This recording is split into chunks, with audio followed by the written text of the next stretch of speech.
This week's homework's based on percentages of amounts, and I'm going to apologise because I'm really ill. If we're looking at things like finding 50% of something, well, first we need to understand what 50% actually means. 50% means that we have 50 something out of 100 somethings. 50 out of 100 is 50%. How many 50s do you get in 100? Well, there are two 50s in 100. So if we want to find 50% of something, as most of you know, we'll take that thing and divide it by 2. So for example, if we want to find 50% of £40, well, we're taking 40, and because there are two 50s in 100, we're going to divide it into 2, which will leave us with £20. The same works for other percentages. If we want to find 10%, well, we're remembering that there are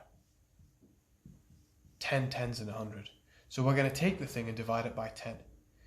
For example, if we're looking to find 10% of £40, then we're going to take 40 and we're going to divide it into 10 because there are 10 tens in 100. 40 divided by 10 is £4. That's your answer. Now this can be a little bit more complicated when we're finding 10% of numbers like, I don't know, let's try 56. So we're taking 56 and we're dividing it by 10. Now that takes a little bit of understanding of decimals as well.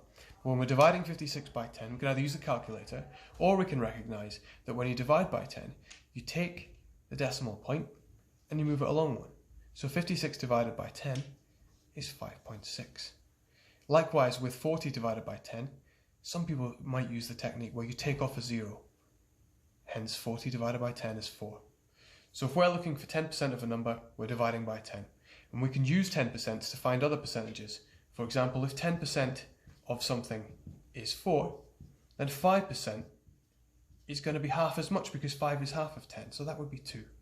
So we're going to use percentages to build other percentages that we know, starting with ones like 50 and 10.